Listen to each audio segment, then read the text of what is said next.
Hi, and welcome to the informational video series on the rules for registered family.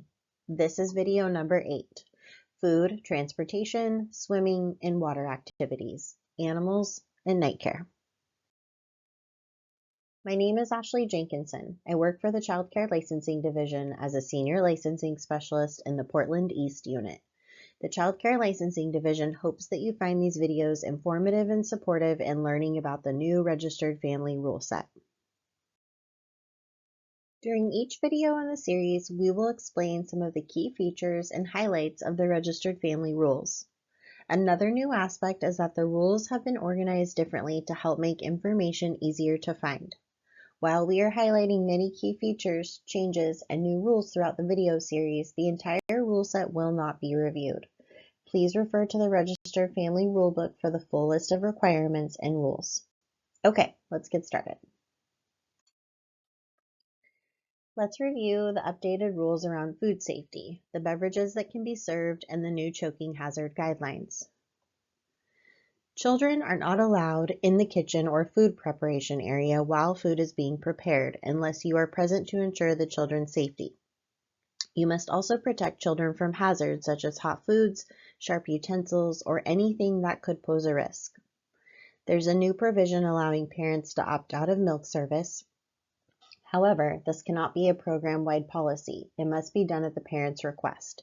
If a parent does not want milk served, the child care program must accommodate their request, ensuring alternatives are provided.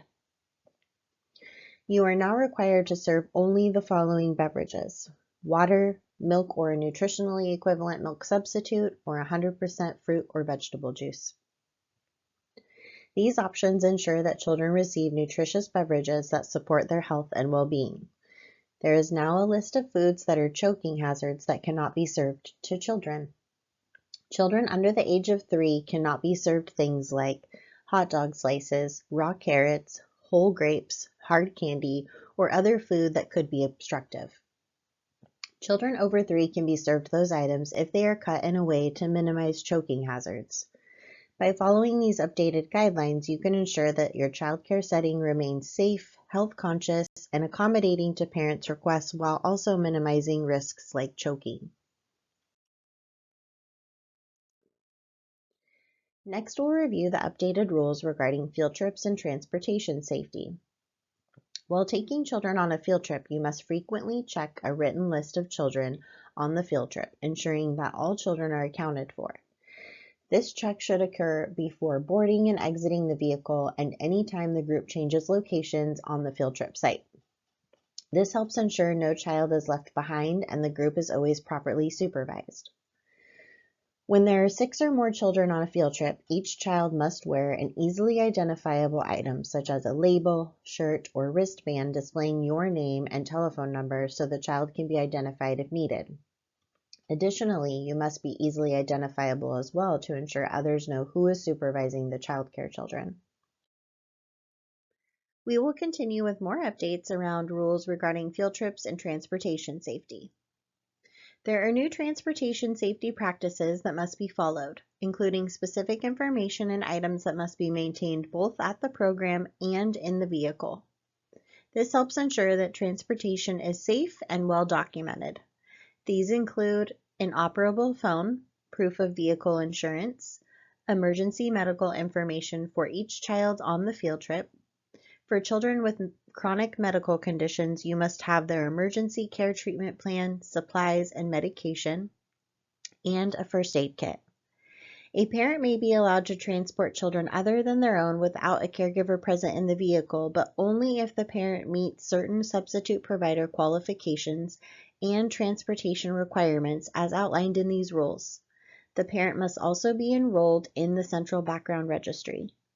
These updates ensure that children are safe and accounted for during field trips and that transportation is well organized and properly communicated to both staff and parents. Now let's go over the updated rules regarding water activities and swimming safety. For children engaging in activities in natural bodies of water such as shallow surf, lakes, rivers, and streams, the activity is now limited to wading only. Swimming is not permitted in these environments. Additionally, children under the age of 36 months are prohibited from wading or swimming in natural bodies of water to ensure their safety in potentially hazardous environments. There are new requirements for pools used in childcare settings. These updated guidelines are designed to enhance safety and ensure that any pool used for childcare meets specific criteria to minimize risks to children. The caregiver-to-child ratios for swimming have been updated to ensure appropriate supervision during swimming activities. These ratios are designed to provide adequate supervision to ensure the safety of all children involved in swimming. By following these updated rules, you can ensure that children are safe during water activities, whether in natural bodies of water or in pools. Now let's address a new rule regarding animal contact. You must ensure that any animal accessible to childcare children is healthy with no signs of disease, friendly and not aggressive towards children, free of fleas, ticks, and worms, fully immunized, including rabies vaccinations for dogs with proof of vaccination on file, kept in a cage or a tank, except for cats and dogs. These updates promote a safe, clean, and responsible environment for both children and animals. For our final update, we will review rules relating to providing night care. These changes ensure children receive safe, supervised, and developmentally appropriate care during nighttime hours.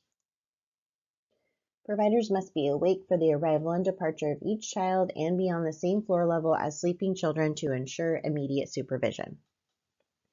Guests or individuals 18 years or older sleeping in the home must be enrolled in the Central Background Registry. Night care cannot be provided on the second floor or above to ensure safe evacuation if needed, and providers must have adequate lighting for evacuation routes in the event of an emergency. Children in full-time night care must have their own bed and mattress with a waterproof cover, and bedding must be laundered weekly when soiled or before use by another child. More updates related to providing night care include rules around bathing and nutrition requirements.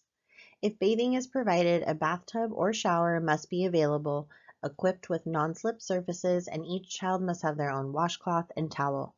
Providers must ensure privacy is maintained for school-age children for bathing, and that each child in care has the opportunity to brush their teeth using an individual toothbrush and labeled toothpaste. For the nutritional requirements for night care, meals and snacks must meet nutritional guidelines. Dinner must be provided if the child has not eaten before arrival. A nutritious snack must be offered after dinner and before bedtime, and breakfast must be served if the child is present at breakfast time unless parents opt out. The rule changes are important as they ensure the safety of children while in care, ensure adults have enrollment in the Central Background Registry, and safety is maintained while sleeping, and in an emergency, proper hygiene is maintained, ensuring the health of the child is maintained.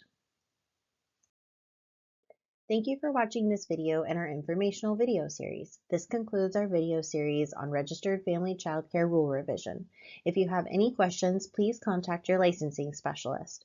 For more information, visit our website at www.oregon.gov/DELC.